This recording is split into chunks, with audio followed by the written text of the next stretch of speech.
Hey, what's up, everybody? I got in Legends here um, this last Saturday, and it was kind of the last session was the lead up to the thing where I had talked about the shared will thing that my character is good at, or that my character is gifted with. I came to find out. Uh, I'm jumping out of order over here. I came to find out that specifically what makes me allowed to do that shared will thing is that ability I have to commune with mystical beings. Because like I was like, oh, like I could use this to like actually reach out to the red serpent that I'm trying to get information from, and yeah, like that like maybe let me talk to it. It's like no, like the DM cleared it up. It's like oh no, like the player like this is what makes it all possible. It's like oh okay, now it's starting to make more sense. Um, I thought like the shared will thing was a separate thing, but like no, it's very much tied to that, which I guess makes sense. Like a sentient like living weapon is probably a mystical being of some sort. Um, and I was like oh yeah, of course. Anyway, where I'd left off was I had arrived on the planet. I had spent the day uh, with Opal, and I also ended up spending the night with her because Everest has like a bit of a thing for her, and apparently like there's a bit of a mutual feeling there. Um, they had a little forged in fire kind of thing when they fought the Cerberus, and they were fighting that SS3 dude, and it was a traumatic event. But like the two of them, they kind of liked each other. I wasn't sure that it was mutual or anything like that, but yeah. Turns out it was. So so they ended up having a pretty good time with all that. Uh, she ended up she worked for like this. She was like part of this school that my sister's part of, and I don't know if you guys remember this or not. We got to talking, and she had like kind of moved into like an instructor type position because that's where she I guess is kind of like best for. She's like she can help, she can hang. She's like she can hang as like a frontline type person or like a frontline more of a support type person because of her life magic abilities. Like she's kind of like one of those buffer healer type people, but she's no slouch. Like she's fast. She can get some work done. She has like some disruption type abilities, but she's like in a instructor type position, and we it was like it'd be awesome if we could like see more of each other and everything like that. But it's gonna be rough just because of the nature of her thing. But I don't know where her school is centered. I'm about to find out when I talk to Mira because Everest would like to see more of her. All that aside, um, I basically get back to the place where I'm supposed to be staying, and start getting myself ready for the process that's going to take place this afternoon. Rohan's there with some books. He's there reading up on the shared will process, what little is known about it. And I was like, oh, like even their books don't have a lot about it, but that's awesome. Which it definitely was. I was like, oh, like that's good. Like the apprentice is taking a little initiative. He's out there trying to figure stuff out on his own without me there. He's there waiting for my door, wondering where the heck I am. And here I was out all night carrying on. Um, but yeah, so we start talking and everything, and I invite him in, and um, I explained to him like it's probably he won't be able to be there to take part in the process just because of the potential sensitive nature of it. Uh, I didn't realize it was quite so much on the emotional side as I'll come to reveal here, but it was more. I was thinking like top secret mission or something like that, and he's not. He probably wouldn't be privy to what was going on. Oh man, it's terrible too.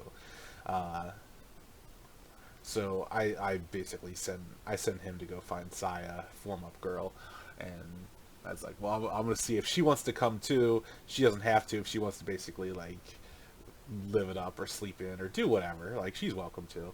Um, you know, so he runs off to find her. I get myself ready, and yeah, he's like, she was a little under the weather, and I was like, oh, is she like sick? Is there something wrong with her? It's like, no, I think it was like drinking and stuff. And I was like, oh, right on. Like she went out and had a good time.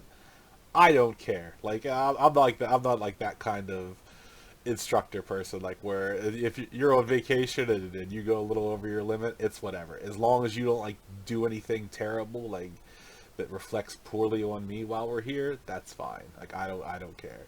Um, and so we go over to her where they basically set her up, and she had cooked like this big breakfast and everything, and she's a bit of a cook too. I was like, oh, like nice. So that'll make things a little nicer around like the little the little group that I've formed up here. So that's like one less thing I have to worry about, because if she's a good, she knows she's got a talent or adeptness for cooking. That kind of removes a little bit of the day to day stuff that Everest would have to worry about. And that's kind of what Rohan's there for too, is like being able to remove some of the, like I mean, Everest loves forging stuff and everything, but like being able to help like move things along a bit. Um, anyway, we asked her, and she's like, "Oh no, I stayed in here all night." And I was like, "Oh, she must have like got like in the mini fridge or something like that." Whatever, it doesn't matter. Uh, the only reason I'm saying this is it comes into play later. um, excuse me. So we take our leave, we fly there, um, meet some people. Who is it? There's this, oh man, like it's scary because in the Republic, and I don't know if it's like this with anyone else's game, with Saiyans, um, that random like powerful Saiyans show up, but they have a way to completely hide and suppress their power. Like when you're SS4, like there's like a, you have like a very destructive aura about you and everything like that. Um, but when you turn a corner and like you see like an SS4 there, it's like oh my gosh, it's this terrible like frightening experience to see someone so like and I'll point out like a little bit later like just how powerful like these SS4 type people are. Um, but it's like you kind of grab your chest like, like oh my gosh, because he's round the corner and see one. Like usually it's like you know where one is, like as an SS2, like where one is like on the planet, like you can sense them out, and like that like immense like fountain of power that exists out there. But like just to kind of like round corners and see them, it's just like oh my gosh, like if this guy wants to kill me, like hey, that's a wrap. Like there's nothing I can do. Um, yeah. So anyway, like Lady Lane has, and I feel like they're like, I don't know if they're bodyguards or associates or something like that, but like there's this dude Jace, and then there's this dude Sirius, and they're both second of Zuru. And man, it's always crazy to see like people in that position be like I said, I'm pretty sure Jace is like a personal, I don't want to say a personal assistant, but like he's her guy kind of thing. Like, and it's like it's crazy to see like an SS4 like be like that. You'd be thinking like the SS4 be having like SS3s do that, but I guess like when you're that powerful and influential, you can have that kind of thing going on. So anyway, we get there. Maisie's body is there, and Lane takes me aside and is like, do you need the two of them here? And I was like, oh no, like I'm sorry, like I wanted to bring them along because I was like I don't need them as part of the process, but keeping them in my line of sight is something I'd rather do just because like I do feel like partially responsible for them and everything. She's like, oh okay, no, it's completely fine. But yeah, I'm still not clear on like the sensitive nature of this. Like I'm thinking it's more sensitive on the information side. It turns out it's a lot more sensitive on the emotional side because Lady Lane, what's her name? Lady Lane is freaking broken up by the fact that this person died, which is kind of weird to me because it's like I don't know, like I figured someone as high up as she is. And someone who's like essentially a warrior, like I come to find like out like Maisie is like this scout type person, but she's also like a very distinguished and like established warrior. So it's like a warrior who dies like in some sort of field of battle. Like I feel like yeah, you're sad as a saying, and yeah, you're broken up. But it's just like it kind of surprised me a little bit, like to the level she was. Like so I didn't know if like the two of them were like together, or like they couldn't have been because they maybe they were at some point, but um, yeah, it kind of surprised me like how broken up she was by this person's death. They must have been very close in some way or another. They what's his name? Excuse me. Sirius pulls back this cloak over the coffin, and man, is she messed up. Like she looks sunken and hollow, like she's been dead for a long time, even though it hasn't been that long a time. Her body has like this black stuff that looks like it's crawled through her veins. Half of her body looks like it's been turned to ash. It's just like it's horrific. And like Lane loses it, and like it's like for me, it's like I don't have any attachment to this person, but like man, it's messed up to see this. Uh, and then they reveal the red serpent, and it's actually in like this snake form, but like it's pretty messed up looking as well, but it's still alive. You can tell it's kind of weak, and excuse me, sorry, some in the back of my throat there. Make for an unpleasant listen. Uh, she basically has some words with the red serpent, who she like. It's like she can talk to it, and it can kind of understand her. Like you can see, like it moves its head to kind of mirror her. And I come to find out a little bit later, it's like yeah, it's like I know Maisie could 100% commune with the red serpent, but I don't know like how, the extent or level that they could actually communicate. The red serpent communicate with other people, so I was like, all right, I start my process, and it takes a while to like kind of reach out to the red serpent, and I guess like it's just like it's like a couple hours of me basically trying to reach out to form this bond with it. And like I said, it's like kind of like a will. Oh my gosh, it's kind of like a willpower thing, where you're trying to exert yourself over it, but you're also like this thing's in a weakened state, so like you don't want to kill it in the process, kind of thing, or you don't want to like damage it any further. I come to the realization that if I were to basically use a focusing crystal with some of the ashes from Maisie, that might help. So yeah, I basically float the idea out there. Lane says it's fine. The I like I wasn't worried about saying it because I was like, oh, like it's not it's not disrespectful. It gets the mission done, everything like that. Like maybe I took that a little too cold and clinical, but like the DM was like maybe like it won't go over well or anything like that. I was like screw that DM. We're good to go. So I run it by them. They do it, and I make the connection. It's like the next thing I know is I look at the snake, and then the next thing I'm looking at the snake, and I'm actually looking at myself through like the snake's eyes, and then I kind of get sucked into this memory. This is where things get terrible. I see Maisie on this ship, and she's like SS3. I don't know how powerful she is. I come to find out she's an SS4 later. Freaking SS4s everywhere. Way outside of my wheelhouse. She kind of like goes. She kind of like ruminates a little bit about like the mission to the Red Serpent. About like I was like, maybe like she should retire because like this just doesn't have a good feeling about this one.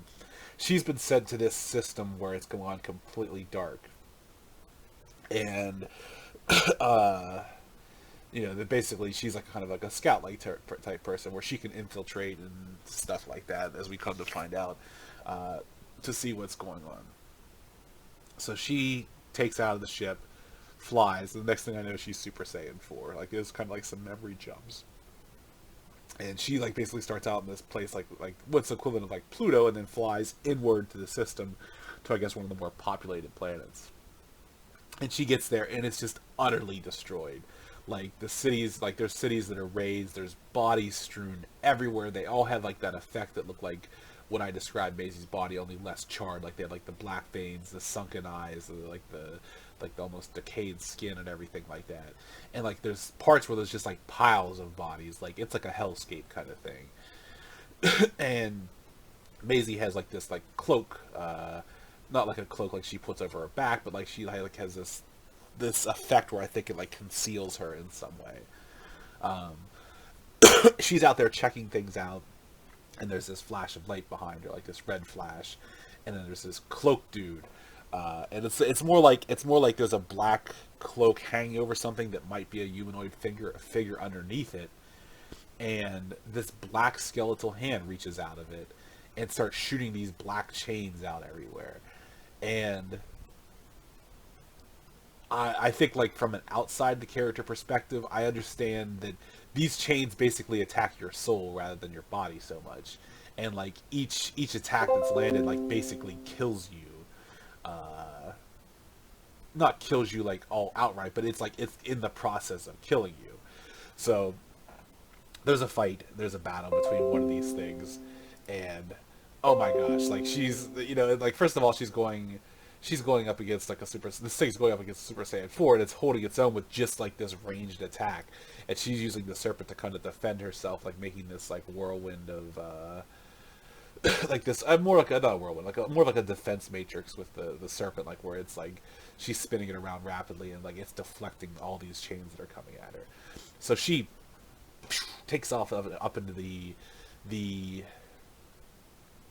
or no, what happened was there's a second one of these cloaked figures that showed up, and the way it's sensed to me, and it's weird because it's like this, when you can usually sense stuff, you sense power.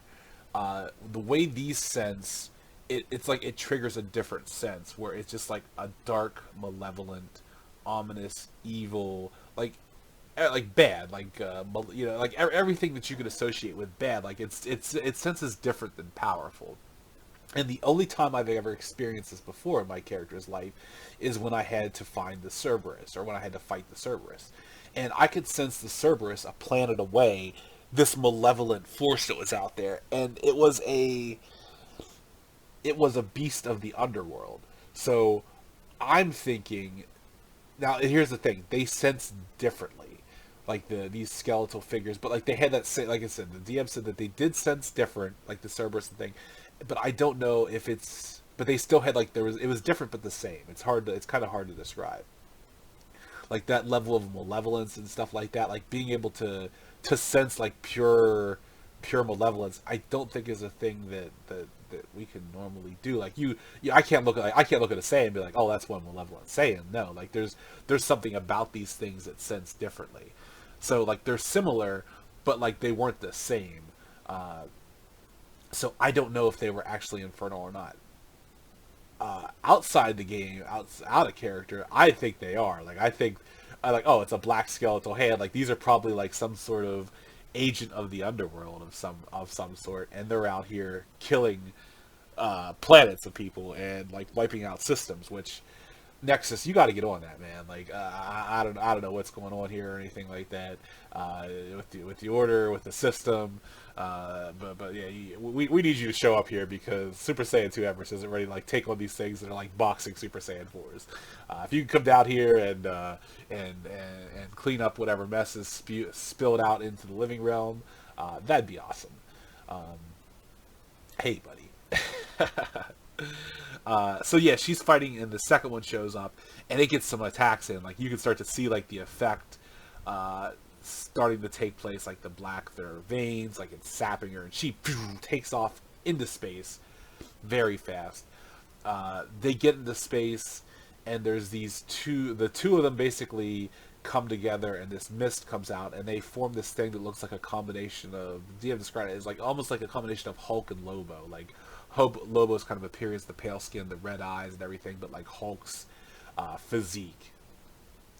And it starts going after her, and she I'm messing up a little bit of the order of things here, I think, as far as like the fight went on, but it's like it's trying to get her. Like every strike has that same effect as the chains, where it's just like it's sapping her soul. I feel like now I don't know. Like the DM obviously didn't say like the player is sapping her soul, but it's like from what I can gather, because I'm experiencing this through her, so I can actually feel and sense what's happening, and I don't as Emrys I don't fully understand it. The fight progresses. It's going terribly for her, so she starts taking off, and she flies past this planet. And this is where I was like, oh, like Super Saiyan 4s aren't to be trifled with.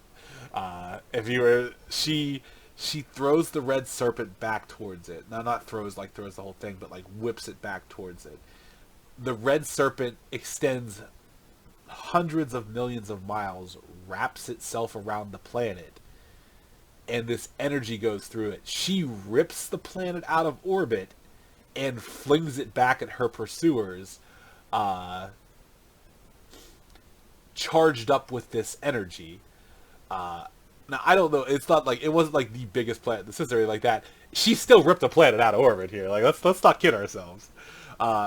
She rips the planet out of orbit, throws it with this energy, and the planet like she basically turns the planet into a bomb. It detonates, and it knocks her out and like I don't know what happens. Like this one was it was a very desperation kind of move, but she still threw a freaking planet at these people. I was like, oh, like DM, she's a planet throwing person. I've heard about them before. They're very scary, and unfortunately, she wakes up with the Lobo dude like sitting over her on her chest. I mean, like obviously this thing's much bigger than her, and it's trying to force like this blackness into her. And it's just like it's killing her quick, but there's something like the serpent is like preventing it from happening. Like it was like one of those ones where it would have been instant death versus a slightly slower death, and she manages to fight her way out, and she kind of turns it around on this dude. Which I was like, at this point, like she's looking bad, but she actually turns it around on like the summon thing or like the I don't even know if it's a summon thing. Like, it's just something they kind of manifested. Like, I guess it's like the skeletal things don't seem like they're very much fighters, but like they can manifest this thing that fights, that can like box with Super Saiyan 4s. She turns it around this thing and manages to beat it. But as she beats it, these 12 cloaked figures kind of appear around her, and they kind of all extend their skeletal hand. And that's a wrap for Maisie. I'm sorry, guys. Like, she put the good fight out there and everything like that. But no, like, she could barely hang with 2 of them. 12 of them showed up. I felt bad for her. This is the end. The serpent was, like, trying to convince her that, like, it could protect her and it could save her. And she was like, she told the serpent, like, that it has to survive in hopes that someone could find it. She flings the serpent off, who knows where. And the 12 things descend on her, as we know, killing her because her body's over there. And it feels like they kill me. Like it's a very harrowing experience. Like you just feel like your essence, your life force, your soul, like something like that, just kind of attacked and destroyed. Nexus, man, where are you at? We need some help. And I wake up and I'm in this medical facility, and out of my normal clothes and like hooked up to some equipment and stuff like that, like monitoring type equipment. Not too much, just like kind of monitoring me. And I get up, look around. There's no one there. Kind of like look for security or cameras. There's nothing there. So I get up and they get there and they eventually find me. So I guess someone reported somewhere that I was moving around. And they get there quick because they want to know what's going on. As it turns out, as I had died in this vision, like my power level plummeted to like incredibly low levels. Like it almost sounds like I was there, and then I kind of like I guess instinctively snapped myself out of the vision. But it was kind of like touch and go for a second there. Like they didn't know exactly what was happening, but like it seemed like it returned to normal really quick, and then I was knocked out. So this I feel like this recap's gonna be shorter because it's like you guys know what happened to me, and then the next part of my session, I explain what happened to Rain and Sirius. Uh, Only with like a lot more of the emotional over and undertones of what was happening, whereas like Lane is furious and sad and everything all put together. You know, it's like she throws a chair and shatters it at some point. But yeah, I'm basically retelling them everything I know, everything I saw and I experienced, and explaining the process a little bit to them, like how I'm able to see and understand things that happen in this state. Like that there's time jumps. Like the serpent basically showed me the relevant things. I gave them the location of where it happened, the system, and I gave them the best possible description I could of what happened to them. And I explained to them as like I experienced something similar like this before. Like I'm not at liberty to talk about the Cerberus with them, but like I've experienced something that's infernal before, and I said like Emers's best guess was it's something related to that. Like it's something infernal based. Like it's something from the afterworld or the underworld, I should say. Um, and I gave him that speculation. So like hopefully like they approach it with like the proper like, oh shoot, like we got to be really careful kind of thing, because you know these things murdered an SS4. Like you can't be going out there with like an SS4 and SS3 and like a handful of Saiyans. Like you're gonna get murdered, because there was 12 of these things.